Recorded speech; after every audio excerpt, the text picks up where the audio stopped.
علیکم ورحمۃ اللہ وبرکاتہ۔ الحمد للہ رب العالمین والصلاة والسلام علی رسولہ الکریم وعلی آلہ وصحبہ اجمعین۔ میرے عزیز و خواتین و حضرات، بچے بچیاں، میرے دوست احباب، جاننے والے نہ جاننے والے، اللہ تعالیٰ کی طرف سے ہم پر بڑا احسان ہوا ہے۔ اللہ تعالیٰ نے ہفتے میں 7 دنوں میں ایک دن بابرکت بنایا، وہ جمعہ کا ہے۔ اللہ تعالیٰ نے قوم یہود سے کہا کہ میرے علم میں ایک دن ہے بہت برکت والا، وہ تم ڈھونڈو اور چن لو۔ تو انہوں نے خطا کھائی اور ہفتے کا دن چن لیا۔ ہفتے کو یہودی عبادت کرتے ہیں، کام نہیں کرتے۔ پھر اللہ تعالیٰ نے عیسیٰ علیہ السلام کی قوم سے کہا کہ ایک دن میرے بارگاہ میں بہت بابرکت ہے، دعائیں قبول ہوتی ہیں، اسے تم ڈھونڈو۔ ان پہ چھوڑا تو انہوں نے اتوار چن لیا۔ لیکن جب ہماری باری آئی تو اللہ نے ہمیں نہیں کہا کہ ڈھونڈو۔ اللہ نے اپنے محبوب کی محبت میں جناب رسول اللہ صلی اللہ تعالیٰ علیہ وسلم کی طفیل اللہ تعالیٰ نے ہمیں خود بتا دیا کہ وہ جمعہ کی رات ہے اور جمعہ کا دن ہے۔ یہ سب سے بہترین دن ہے جمعہ کا، اور پورے سال کے لحاظ سے جمعہ کی رات سب سے بہترین رات ہے۔ خصوصی طور پر پھر شب قدر سب سے اعلیٰ ہو جاتی ہے، لیلۃ القدر سب سے اعلیٰ ہو جاتی ہے۔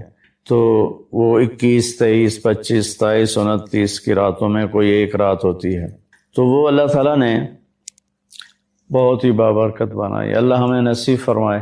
تو جمعہ کا دن اللہ تعالیٰ نے پسند فرمایا۔ اس میں ایک گھڑی دعا کی قبولیت کی ہے، وہ چھپی ہوئی ہے۔ اس گھڑی میں جس خوش نصیب کو ہاتھ اٹھانے کی دولت مل جائے، وہ دعا فوراً قبول ہوتی ہے، وہ سیدھی عرشوں پر جاتی ہے۔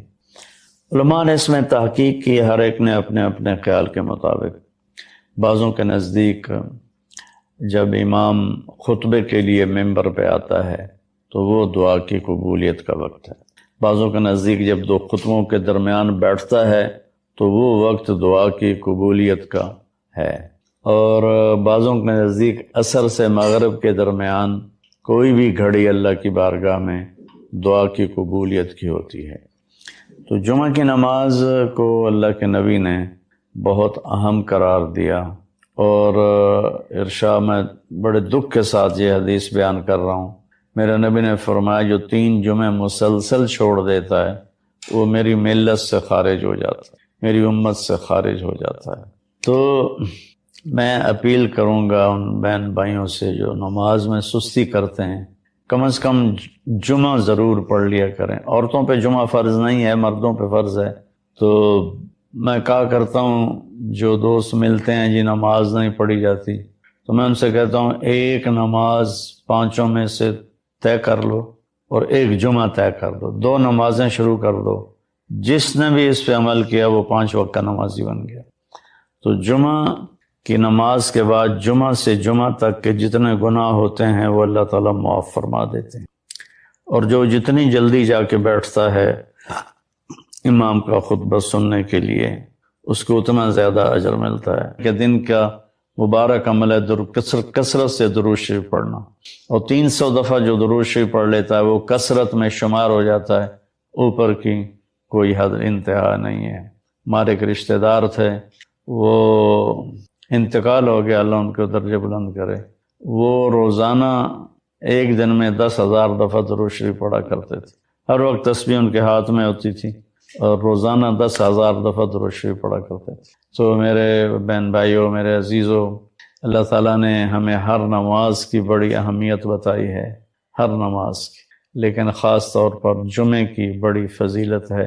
اللہ نے جتنی تاکید قرآن میں کی ہے اور کسی کی اتنی تاکید نہیں کی، اور اللہ تعالیٰ نے 10 دفعہ اقیم الصلاۃ، اقیم الصلاۃ، اقیم الصلاۃ وآتوا الزکاۃ، تو 10-12 دفعہ اللہ نے قرآن میں براہ راست حکم کیا اقیم الصلاۃ وآتوا الزکاۃ۔ FSC میں زولوجی کا تھا وہ پریکٹیکل، اور مجھے تو آتا جاتا کچھ بالکل مجھے، اب یقین میں نے اسی طرح پاس ہوا۔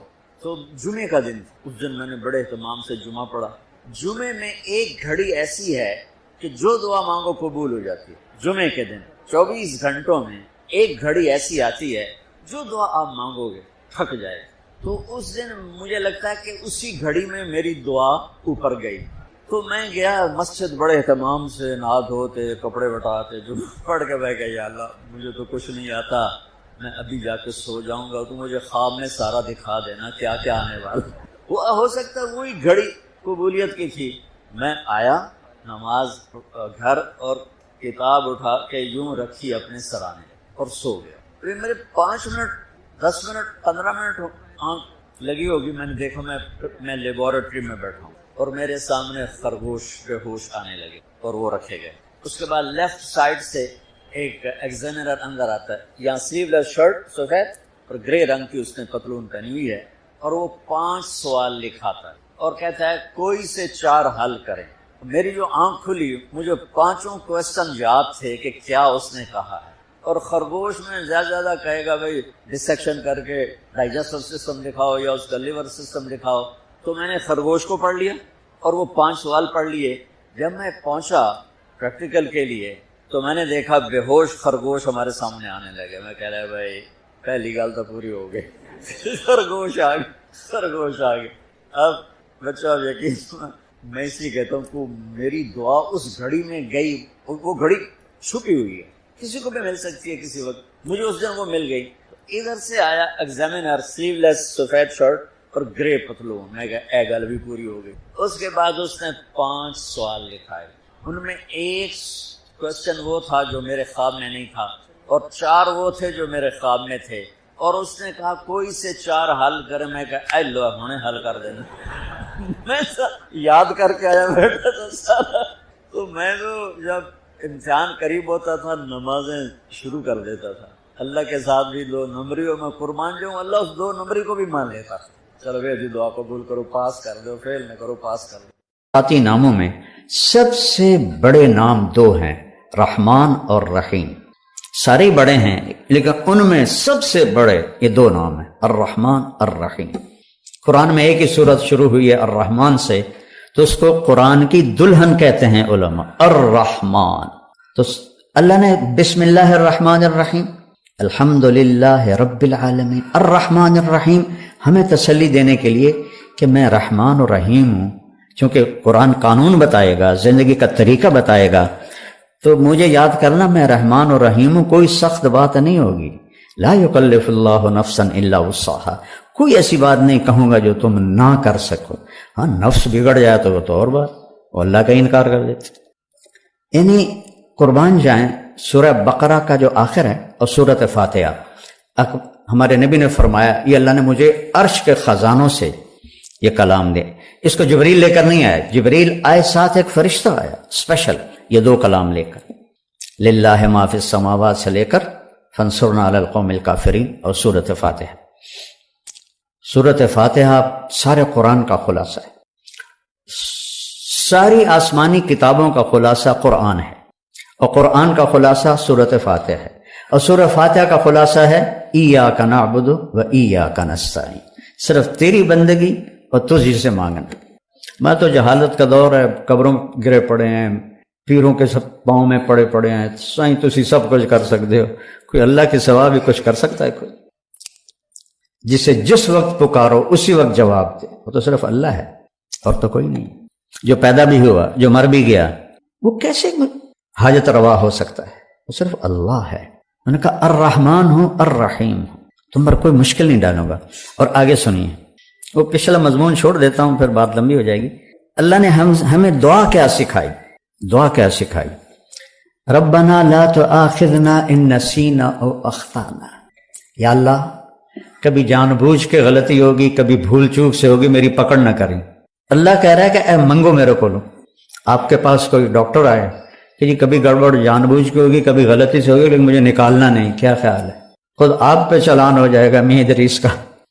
تو وہ شہنشاہ کہہ رہا ہے میں قربان جاؤں، کہہ رہا مجھ سے مانگو. پیچھے جو مضمون ہے نا اس میں ہے اطاعت کا حکم ہے، سمعنا و اطعنا. یا اللہ مان لیا، سر جھکا لیا. تو اب اس میں کوئی مشکل نہ ہو تو اللہ کہہ رہا ہے اے منگو. لا تؤاخذنا ان نسینا او اخطانا. مواخذہ ہوتا ہے کہ پوچھ گچھ بھی نہ کرے، پوچھ گچھ کر کے چھوڑ دے اس کو، وہ مواخذہ میں آ جاتا ہے، وہ پکڑ میں آ جاتا ہے. لا تو آخذنا، یا اللہ نہ پوچھی تو نہ بلاویں، ان نسینا کبھی بھول کے ہوگا، اور اخطانا کبھی خطا ہوگی جان بوجھ کے ہوگی. بتاؤ یہ شرط کے ساتھ کوئی کہیں نوکری کر سکتا؟ اگلی سنو، ربنا لا تحملنا، ربنا لا تحمل علینا اسرا کما حملتہ علی الذین من قبلنا. سبحان اللہ، یا اللہ جو پہلوں کو تو نے اوکھے اوکھے حکم دیے تھے ہمیں نہ سنائیں، ہمیں سوکھے سوکھے سنائیں. ایک مراسی بیمار ہو گیا، بخار ہو گیا، نام تھا اس کا ایوب، ہفتہ بخار نہیں لتھا، وہ آخر لگا یا اللہ بھلی تو نہیں پائے گئے، میں ایوب نبی نہیں، ایوب مراسی ہاں، میرا بخار تھا لے جا. تو اللہ نے میں قربان جاؤں، کہہ رہا ہے یہ مانگو کہ آپ سے آ کر کوئی ڈاکٹر جی جو کام مشکل ہونا وہ نا مجھے بتانا، سوکھے سوکھے کام بتانا. تو اسے کہو کہ اور آ جانا پہ بارودے چڑھ جا.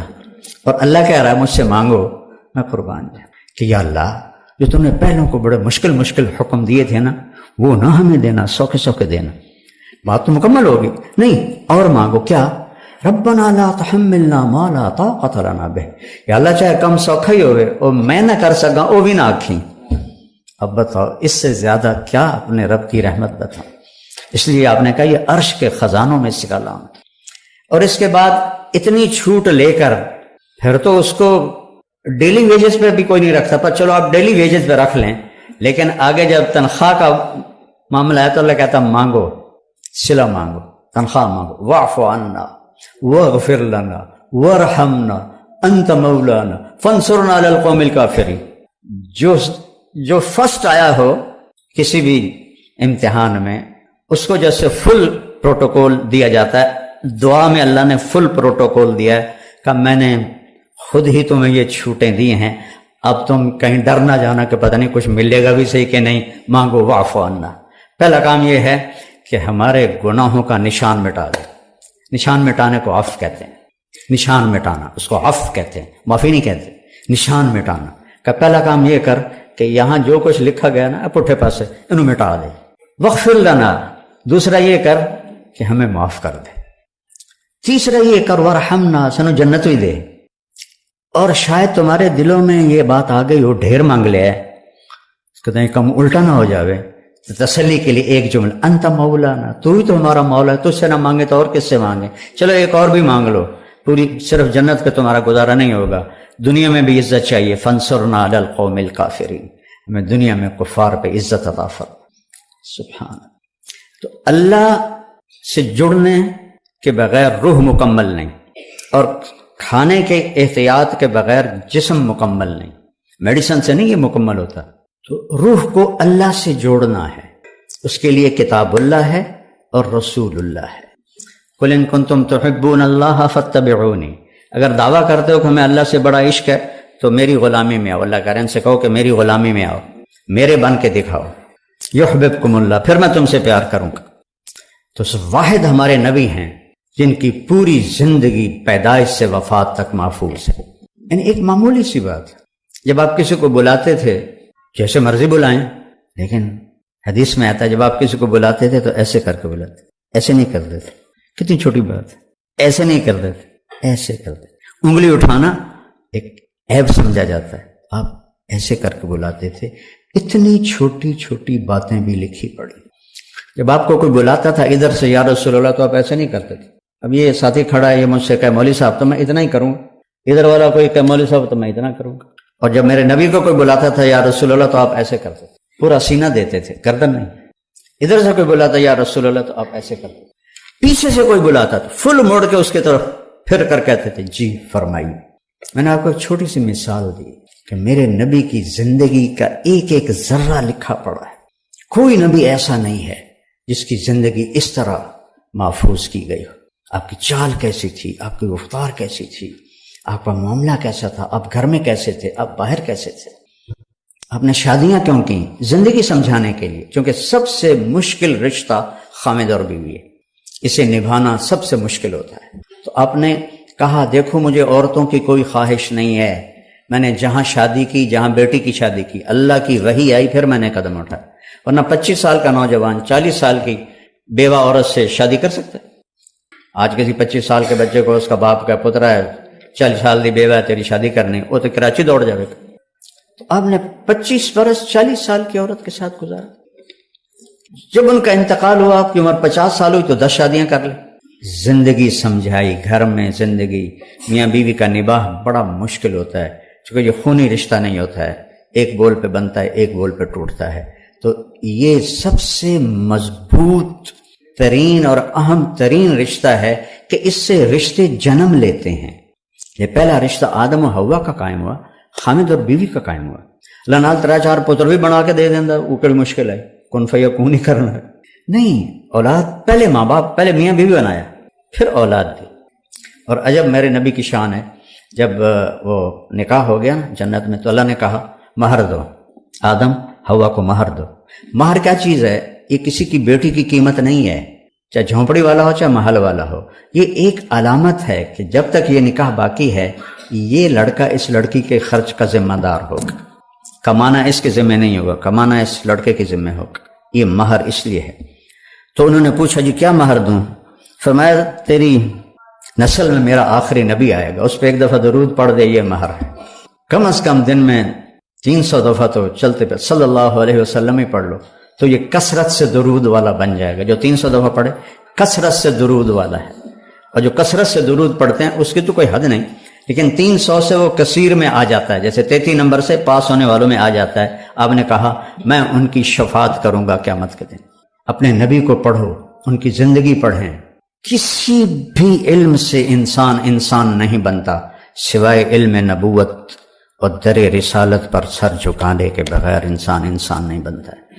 ایک دفعہ ایک بدو آیا، کہنے لگا محمد آپ کبھی بدتمیزی کا جواب بدتمیزی سے نہیں دیتے۔ آپ نے کہا لبیک، اور آپ کہتے ہو میں نبیوں کو منہ سنبھال کے بات کر، لبیک۔ کہا تیری 3 باتیں بڑی عجیب ہیں، سمجھ نہیں آتی۔ آپ نے کہا کیا؟ تو کہتا ہے ہم پیو دادے کا دین چھوڑ کے تیرا دین قبول کر لیں گے۔ کیوں؟ ہم کیوں چھوڑیں گے؟ اچھا اور؟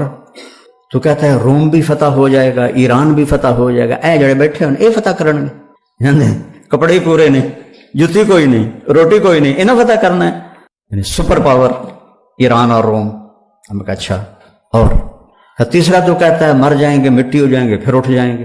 بھلا آج تک کوئی قبریں سے اٹھی کے آیا؟ تو آپ مسکرائے۔ آپ نے کہا لعل الحیات تطول بک، جس کو بھی آپ نے یہ جملہ بولا اس کی عمر بڑی لمبی ہوئی۔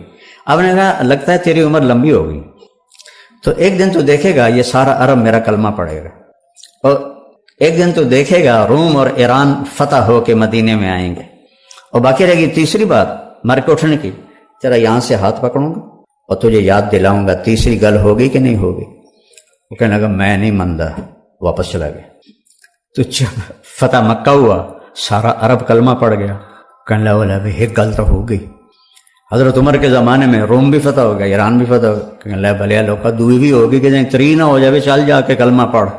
تو اپنے گاؤں چھوڑ کے آیا، حضرت عمر کا دور تھا اور اس نے کلمہ پڑھا۔ وہ جب کبھی حضرت عمر کی مجلس میں آتا تو حضرت عمر کھڑے ہو جاتے۔ وہ 22 لاکھ مربع میل کا حکمران اور عمر جس کو دیکھ کے شیطان بھی راستہ بدل لیتا ہے، تو سارے لوگ بڑے حیران ہوتے ہیں، معمولی جہا بندہ ہے یہ دس سے امیر المومنین کھلو جانے کی چکر ہے۔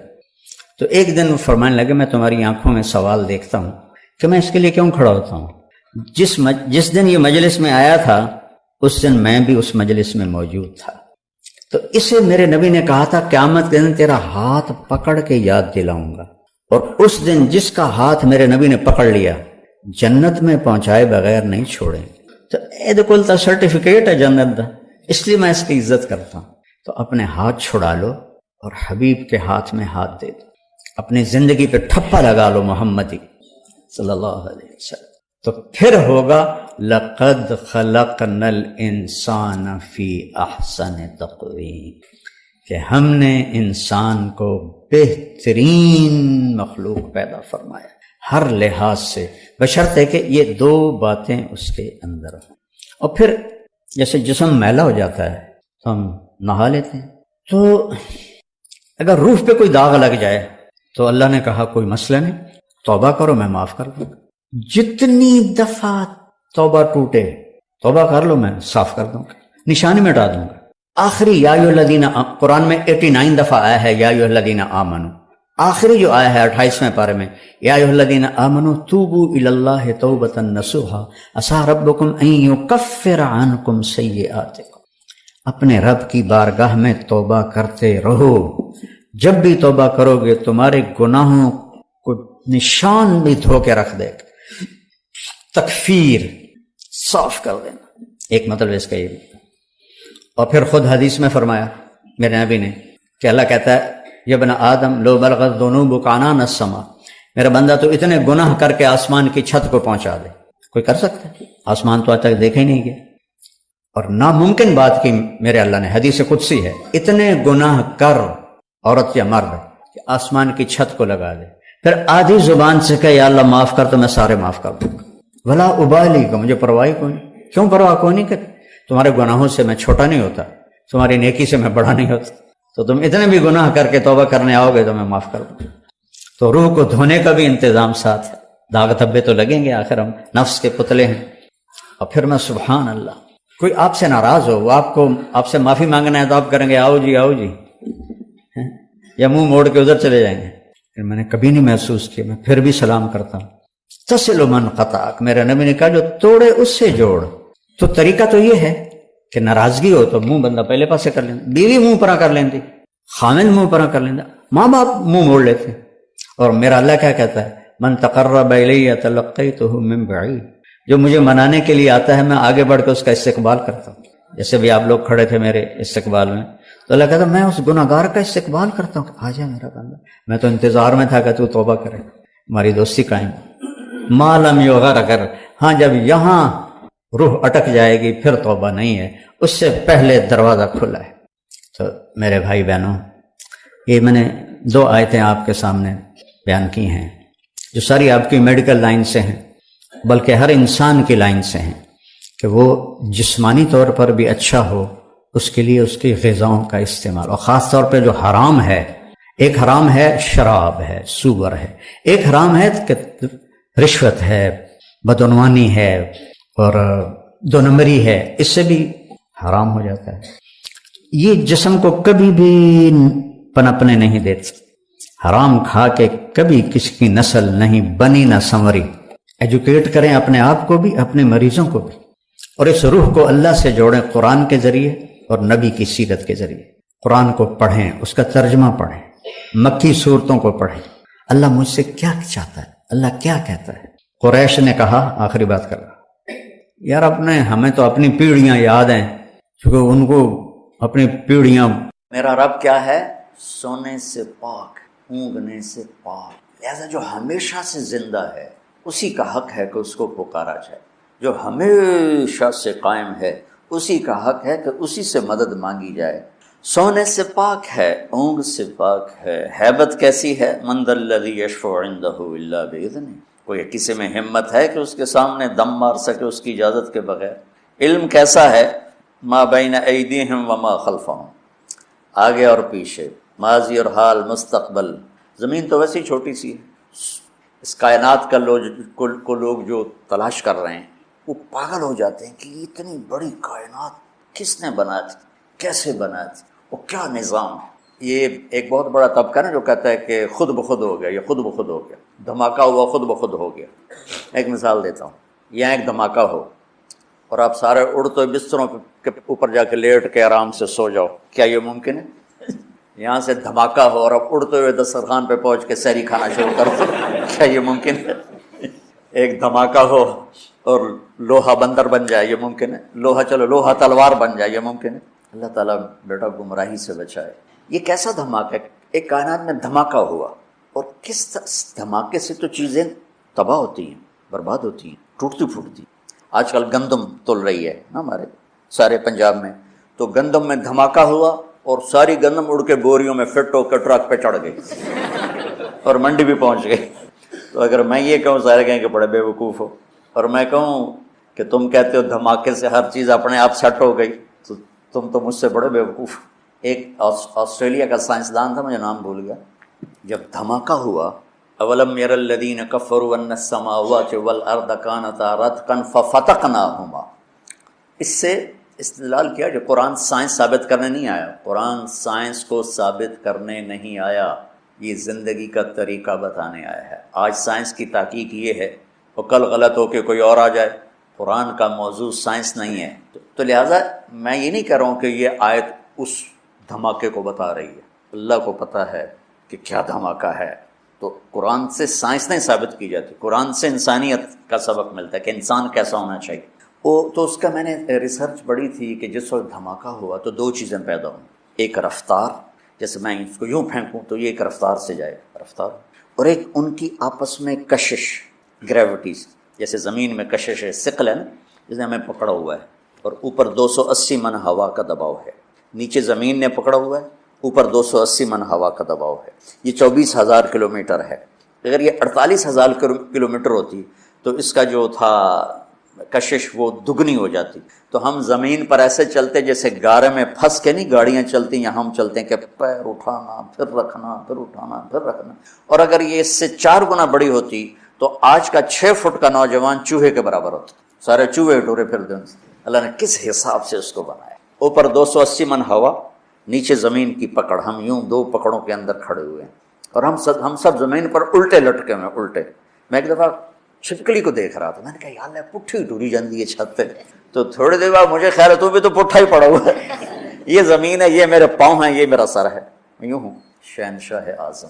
تو وہ لکھتا ہے کہ رفتار اور کشش 1 سیکنڈ کے 10 کروڑویں حصے کے برابر، اگر کمی بیشی 1 سیکنڈ ٹک، یہ 1 سیکنڈ ہو گیا۔ وہ مثال دے رہا تھا، 1 سیکنڈ کو 10 کروڑ حصوں میں تقسیم ہی نہیں کیا جا سکتا، وہ مثال دے رہا تھا۔ 1 سیکنڈ کے 10 کروڑویں حصے میں اگر رفتار بڑھ جاتی تو کائنات گم ہو جاتی، اگر کشش بڑھ جاتی تو کائنات سکڑ کے پھر زیرو ہو جاتی۔ تو اس کو یہ خود ہی بن گئی، کیسے ہو سکتا ہے؟ ما بین ایدیہم وما خلفہم، کل کائنات اس کی۔ علامہ اقبال رحمۃ اللہ علیہ جیسا شاعر نہ عربوں میں دیکھا ہے نہ عجموں میں دیکھا ہے، وہ کہتے ہیں ہیچ چیزے خود بخود چیزے نشد، ہیچ آہن خنجرے تیغے نشد، ہیچ حلوائی نشد استاذ کار، تا غلام شکر ریزے نشد، مولوی ہرگز نشد مولا روم، تا غلام شمس تبریز نشد۔ وہ کہتے ہیں کوئی چیز خود بخود بھلا بن جاتی ہے، لوہا پڑے پڑے چھری بن جائے گا، ماں کے پیٹ سے کوئی حلوائی پیدا ہوتا ہے، وہ سیکھتا ہے، مولوی روم سے مولانا روم شمس تبریز کے ذریعے سے بنا، ایسے تھوڑا ہی بنا۔ مولانا روم تو فلسفی تھے، منطقی تھے، عجم پہ فلسفہ غالب تھا، عرب پہ قرآن غالب تھا، پھر عرب مغلوب ہوئے، عجم غالب ہوئے، تو پھر فلسفہ ہی سب کچھ بن گیا۔ فلسفہ رہ گیا تلقین غزالی نہ رہی، رہ گئی رسم اذاں روح بلالی نہ رہی، فلسفہ رہ گیا تلقین غزالی نہ رہی۔ تو یہ پڑھا رہے تھے، مسجد میں ان کی کتابوں کا ڈھیر سامنے رکھا ہوا تھا حوض کے پاس۔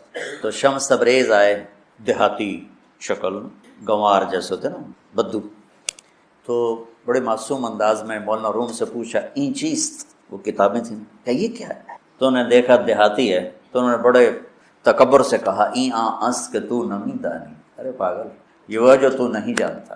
تو وہ ایک دم آگے بڑے، کتابوں کو دھکا دیا، وہ ترتیب سے پڑھی تھی، یوں دھکا دیا، ساری حوض میں جا گری۔ تو انہیں سو تیرا بیڑا بڑھ جاوے نام مراد ہے کی تھے، کوئی پریس تو تھا نہیں، جاؤ بھائی اردو بازار سے نہیں خرید کے لے آؤ، تو ہاتھ سے لکھا تھا۔ تو نے میری زندگی کی محنت برباد کر دی۔